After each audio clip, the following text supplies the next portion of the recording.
Gusto nyo ba mga idol makakita ng malatagaytay na tanawin? Tara mga idol, pasok tayo sa Chiras Altas Cafe. Yun mga idol, oh. Napakaganda pala dito mga idol. Tandi kalidad ang datingan, oh. Ayos. Perfect na perfect ito mga idol sa may mga tabi. At yun nga mga idol, dahil first time kong pumunta dito at kung saan saan talaga nakatingin ang mata ko. At siyempre ito mga idol ang hinahanap ko dito mga idol, oh. Ito, overlooking, malatagaytay na tanawin. Napakaganda talaga mga idol, oh. Ayos na ayos, oh. Sarap dito magmuni-muni mga idol, lalo kung saan damakmak ang problema mo. So ayun mga idol, selfie muna tayo dito, oh. Yun, oh, kitang kita ng bida. Saan ka pa?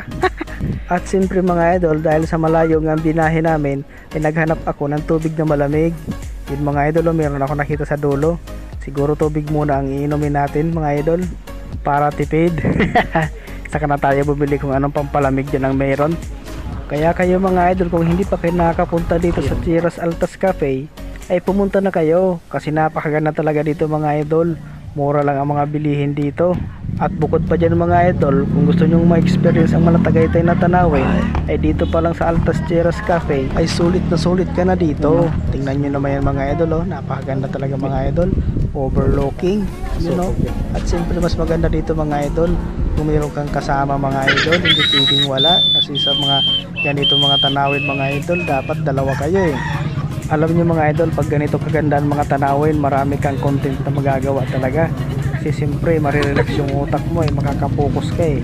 At yun na nga mga idol, dahil na-refresh na nga tayo sa ganda ng tanawin, kailangan natin bumili ng pampalamig. Bahala na kung ano mabili natin dyan.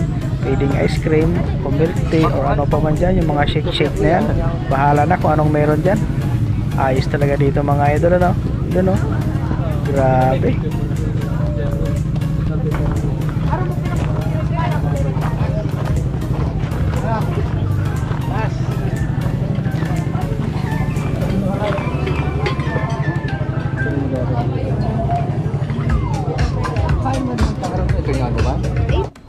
Yun, no. Thank you very much.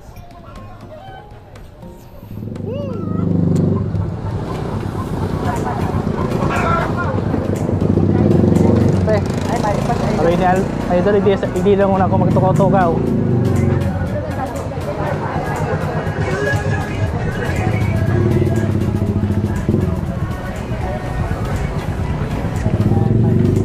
Ay, papresko lang.